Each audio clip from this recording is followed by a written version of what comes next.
Hello friends, welcome back to my channel Shweta Jaiswal life style blog. और आज के blog में मैं आप लोगों के साथ श्री राम जी के बारे में शेयर कर रही हूँ।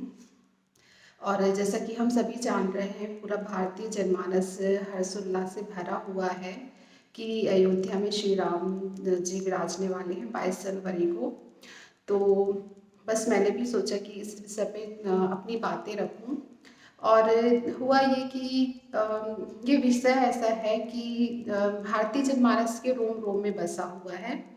पर जीवन ऐसा होता है ना कि एक जब हम लोगों ने जब से होश संभाला तब से इस विषय को हम सुनते आ रहे हैं, क्योंकि यह विवाद ही 500 साल पुराना है। तो जाने कितनी पीढ़ियां निकल गई इस मसले को हल करते हुए, लेकिन हमारी पीढ़ी कहना चाहिए इतनी भाग्यशाली है कि और हम इतने भाग्यशाली हैं कि इस जो जो कुछ राम लला की जो स्थापना हो रही है उसके साक्षी बन रहे हैं। तो वही मैं बोल रही थी कि हमारे जीवन में इतना कुछ घटित होता है ना कि जब ये सारी चीज़ें चल रही होती हैं तो हम बहुत से इन सब चीज़ों से लिंक से हट जाते हैं, क्योंकि हम अपने अपने जीवन की समस्याओं में उलझे हुए होते हैं। लेकिन जिन लोगों ने अपनी पल पल आहुति दी इस यज्ञ को अपने एक कहते हैं ना अंत में परिणति में लाने में आहुति दी, उन सबको कोटि कोटि नमन। तो वही होता है कि हम लोगों ने हमेशा इस चीज़ों को ऐसे हल्के फुल्के में सुनते आया और एक अबूझ पहेली जैसा हो गया था। तो वहाँ पॉइंट से इंसान हट जाता है। लेकिन आज जब ये कार्य रूप में परिणित हुआ तो फिर एक कौतूहल हो जाता है हर जनमानस के मन में। एक कौतूहल हो जाता है कि हम विषय की गहराई पे जाएं और चीज़ों को समझें। तो बस इसी तरीके से मुझसे जितना हो सका मैंने इस विषय को समझा। और जब मैंने उन चीज़ों को पढ़ा और यूट्यूब वगैरह के माध्यम से, गूगल के माध्यम से, और 500 सालों के इतिहास को जब मैंने सुना, देखा, पढ़ा, तो मुझे यही समझ में नहीं आ रहा था कि मैं आप लोगों के साथ कहाँ से शुरू करूँ और कहाँ पे आके ख़त्म करूँ। फिर काफ़ी दिनों से तक तो यही चलता रहा कि बस क्या शुरुआत किया जाए और क्या शेयर किया जाए। फिर मुझे यही लगा कि ये एक ऐसा विषय है कि भारतीय जनमानस जो है वह खुद इससे इतना जुड़ा हुआ है। मैं अपने स्तर से जितना मुझ में सामर्थ्य होगा, मेरी इस छोटी सी जिह्वा को ईश्वर ने जितना सामर्थ्य दिया है, मैं अपनी बातें कह दूंगी। और भारतीय जनमानस तो ऐसा है कि वह अपने स्वयं ही इससे जुड़ जाएगा। विषय ही ऐसा है कि वह स्वयं ही इससे जुड़ जाएगा। तो बात स्टार्ट होती है 500 साल पहले, जब बाबर ने हम अयोध्या मंदिर का विध्वंस करके वहाँ पे मस्जिद की स्थापना करी थी। और वहाँ से जब एक संघर्ष का आरंभ हुआ और विवादों में चीज़ें आई, और फिर उसके बाद चलता रहा जो कुछ भी राजनीतिक में। तो राजनीति का पूरा जो एक था ना, एक जो राम जी का व्यक्तित्व इतना सरल था कि हम लोगों ने बचपन में रामायण देखी, और बचपन का जो मानस पटल होता है ना इतना कोमल होता है कि चीज़ें इतनी, मतलब रामानंद सागर जी ने जिस तरीके से उस चीज़ को किया, तो बच्चों के ना मानस पटल पे ऐसी रामायण अंकित हो गई कि उसका वर्णन करना, उसके बारे में कुछ बोलना वही होगा ना कि सूरज को रोशनी दिखाने जैसा। तो बस यही लगा कि देखिए, राम भगवान ने मर्यादा के लिए, अपने वचन के पालन के लिए, और एक पल में राजकाज त्याग करके वन चले गए और अपनी गर्भस्थ पत्नी का भी त्याग कर दिया। लेकिन उस विषय को लेकर के इतनी लंबी राजनीति हो गई कि पूरा राजनीति का चाल, चेहरा, चरित्र बदल गया। और एक अष्टावक्री परिवर्तन राजनीति में हो गया, इतनी उथल पुथल हो गई है ना। तो वही लगता है कि कभी कभी क्या भगवान राम ने भी एक पल के लिए सोचा होगा कि मैं जिस राज्य को छोड़ करके चला जा रहा हूँ, आने वाले समय में उसी सत्ता के लिए एक इतनी राजनीति होगी, राजनीति के चाल, चेहरे, चरित्र इस तरीके से बदलेंगे। खैर ठीक है, ये तो राजनीति है और अच्छाई बुराई समाज के दोनों पहलू होते हैं। अब हर समय एक सा नहीं रहता, समय बलवान होता है। कभी किसी जिस जिस चीज़ की वो होती, कभी धर्म का पलड़ा भारी होता है, कभी अधर्म का पलड़ा भारी होता है। तो फिलहाल धर्म का पलड़ा भारी है, तो सत्य सनातन धर्म की जय हो और आप सभी को इसकी शुभकामनाएं। और यही कहना चाहूँगी कि मतलब जो राम भगवान हैं, तो उनका व्यक्तित्व जो है, तो हम लोग ऐसे पढ़ते आए हैं ना कि हमारा मतलब मतलब मैंने पढ़ा है और आप लोगों के साथ शेयर कर रही हूँ कि हमारा मन राम है, मन की शांति सीता है, और जो क्रोध रूपी रावण है वह शांति रूपी सीता का हरण कर लेता है, तो हमारा मन यानी कि राम दुखी हो जाता है।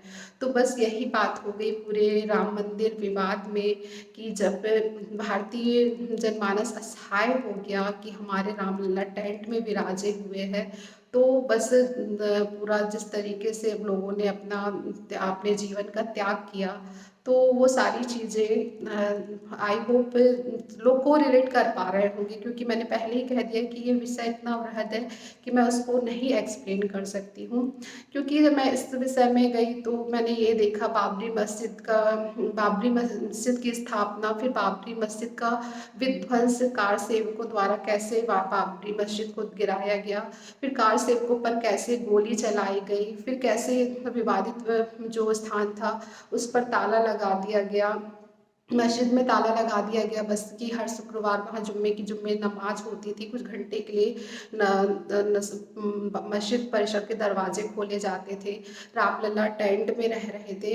तो और फिर उस समय के कहते हैं जो राजीव गांधी थे, भारतीय राजनीति में एकदम से जो उभर के आए थे लोकप्रिय नेता के तौर पे, तो जिस किस तरीके से राजनीति के कारण और वो जो एक साहिबानो केस चला था, और बस वही है ना कि धर्म और राजनीति मतलब कदम से कदम मिला करके चल रहे थे, और जिस किस तरीके से फिर मंदिर के दरवाजे खुलवाए गए, और फिर वहाँ पे जो जस्टिस थे, कृष्ण मोहन नाम था शायद उनका, उन्होंने बताया कि कैसे एक काले बंदर की प्रेरणा से उन्होंने दरवाजे मतलब काले बंदर से प्रेरित होकर के उन्होंने राम मंदिर के ताले को तोड़ने का आग्रह किया, तो आदेश दिया। तो ये सारी चीज़ें बस मैं पढ़ती गई और मुझे नहीं समझ में आया कि क्या कहते हैं कि मैं आप लोगों से कहाँ से शुरू करूँ कहाँ से ख़त्म करूँ, तो बस मैंने यही डिसाइड किया कि बस मुझे जो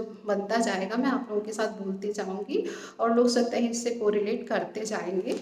और फिर उसके बाद हाँ, यही सारी चीज़ें इस तरीके से चलती रहीं कि क्या कहते हैं जस्टिस कृष्ण मोहन थे, उन्होंने काले मंदिर से प्रेरित होकर के दरवाज़ा खुलवाया था, अयोध्या के ताले तोड़वाए थे। वहीं दूसरी ओर पार्टी का कहना है कि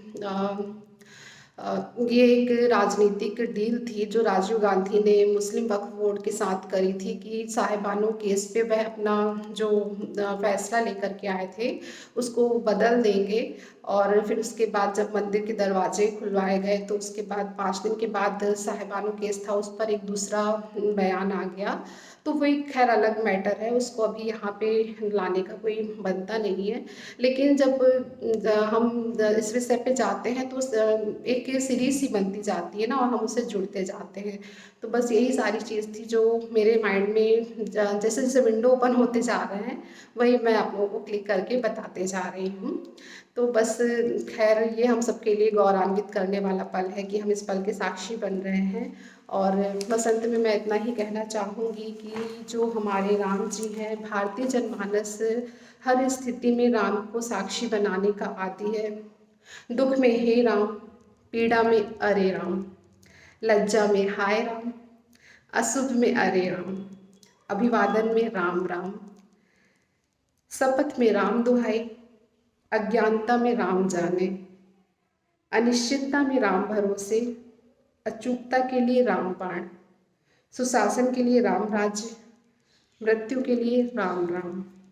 जैसे अभिव्यक्ति पग पग पर राम को साथ खड़ा करती है, राम जी भी इतने सरल है कि सबके साथ खड़े हो जाते हैं। तो निर्बल का बल है श्री राम। और जब मैं बैचलर थी तब मैंने अपनी बैचलर लाइफ में 1.25 लाख बार सीताराम लिखा था, और मेरी सिस्टर लोगों ने 1.25 लाख बार राम राम लिखा था। तो और फिर उसका उद्यापन भी हम लोगों ने अमरकंटक में जा कर के किया था। तो बस ऐसे ही धार्मिक तो है, जितना एक ओपनली इंजॉय करते हैं उतना धार्मिक भी है। तो बस इतना ही आज के ब्लॉग में, और अगर आप लोगों को अच्छा लगा हो तो प्लीज़ लाइक कमेंट और शेयर कर दीजिएगा। Thank you for watching.